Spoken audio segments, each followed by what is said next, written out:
What if a city had 100-story buildings made of trash?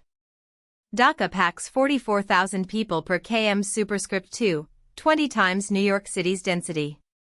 Half the city's population lives on just 15% of its land. Innovators are building 15-story carpenter beehive homes. Each unit costs $1,200 and uses scrap wood, plastic, and discarded textiles. A 2023 project turned 2 million plastic bottles into load-bearing walls for a 50-unit complex. Each bottle filled with sand becomes a building block. These invisible skyscrapers prove density doesn't mean decay. They're redefining urban survival in the world's most crowded city. What if 10,000 people earned $200 per month by recycling your trash? In Mumbai's Dharavi slum, 5,000 plus tons of waste are processed daily, more than the entire city's formal system. 85% of materials get recycled here, compared to just 30% in most megacities worldwide.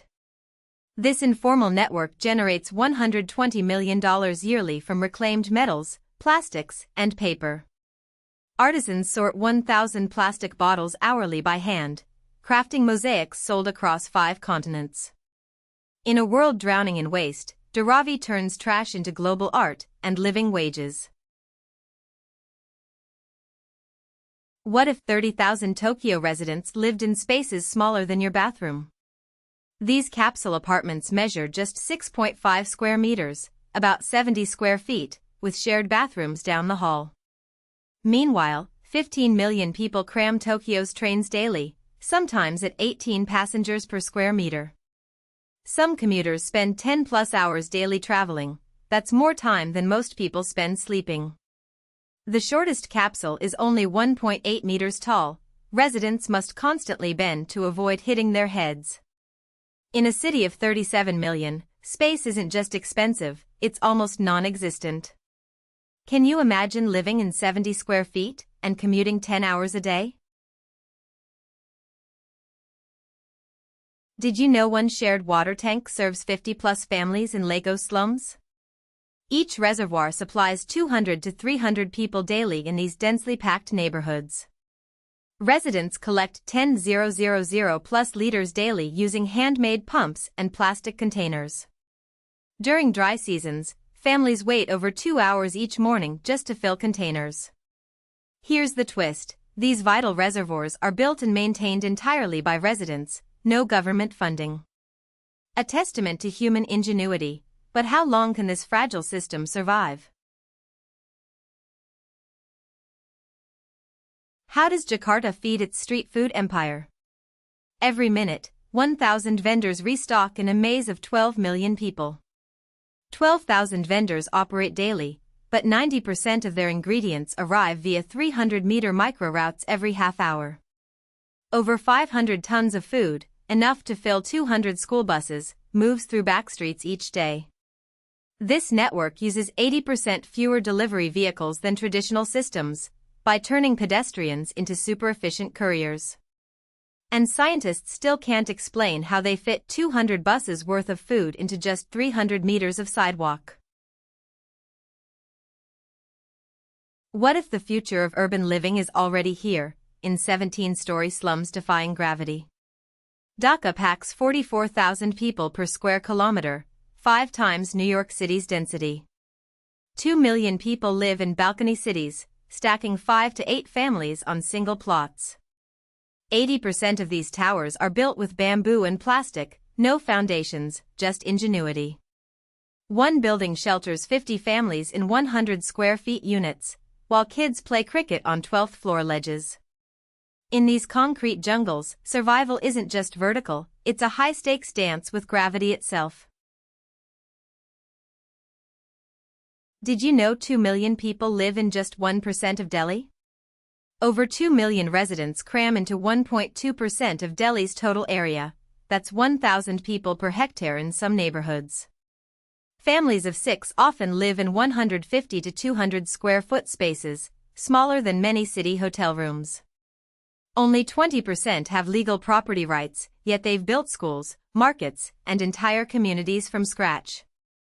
They rely on 12,000 plus shared water taps. Some areas get water only every 3 days. And in this concrete jungle, resilience grows faster than any city planner could predict.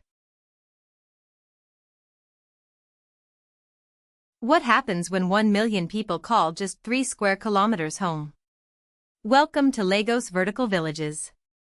In Makoko, these towers house a quarter of Lagos' population, 50 times denser than Manhattan. Buildings here reach 10 stories tall, double the global slum average, with families stacked like sardines. But engineers found an unlikely solution: foundations reinforced with over 500 discarded car tires. As the sun sets, these tire towers glow, a testament to human ingenuity in the face of impossible density. What happens when cities outgrow their space? The answer might lie in these floating concrete forests. Jakarta is vanishing, 15 centimeters per year in some areas. This Indonesian metropolis is sinking faster than any city on Earth. During high tides, 40% of the city is already underwater, a reality for 10 million residents. Parts of Jakarta sink 25 centimeters annually, twice as fast as Venice's historic collapse. Over 8 million people drain groundwater daily, accelerating subsidence by 30% each year. A $43 billion seawall is being built, but experts warn it'll fail if sinking continues. And scientists still can't reverse the slide. Should the world even try to save Jakarta? What happens when 1 million people flood the streets after sunset? In Lagos, the night markets come alive. Over 50,000 vendors sell everything from vintage electronics to hand-carved masks, 10,000 unique items under one chaotic roof. These markets generate $200 million weekly, that's 5% of Lagos' informal economy, all under the cover of darkness. But here's what scientists can't explain: the markets consume 10 million liters of water every night, more than some cities use in an entire day. How does such a massive operation stay afloat? The answer might just change how we see urban survival. Did you know Lagos adds 10,000 new residents each week, but only builds 1 new hospital every 5 years? With 21 million people, Lagos is now bigger than New York City, and 60% live in floating slums like Makoko. The city grows by 10,000 people weekly, that's a Miami-sized town every 6 months, straining already broken systems. 40% of Lagosians lack proper toilets, just 1 public bathroom for every 1,000 people in these concrete jungles. For every hospital built, for new slums with 50,000 plus residents appear in its shadow, unplanned, unregulated, unstoppable. How can a city grow this fast without crumbling, or can it? What if a single train carriage held 10,000 people? In Mumbai, this isn't fiction, it's daily life. Every day, 7.7 million passengers cram into just 1,600 carriages, more people than live in Singapore, all in one system. At peak times, riders have just 1 square foot of space, enough for 3 to 4 people to stand, breathe, and somehow survive. Over 2,000 trains rumble daily along 375 miles of track, more rail traffic than London and New York combined. But here's the twist: passengers use a secret hand signal, touching the ear, to silently say, "I have no money." In this chaos, survival isn't just about space, it's about secrets passed through the crowd. What if a city held 3 million people in just 12 square miles? Orangi town in Karachi packs 3 million residents into 12 square miles. That's 250,000 people per square mile, 10x New York City's density. With an average of 8 people per household, some homes shelter up to 15. Space is an art form. 90% of residents built their own homes from scrap metal, bricks, and hope, no government help required. In the 1980s, they engineered a low-cost sewer system, now a global slum innovation model. This self-built marvel serves 3 million, proving ingenuity thrives where resources vanish. What other solutions are hiding in the world's most crowded corners?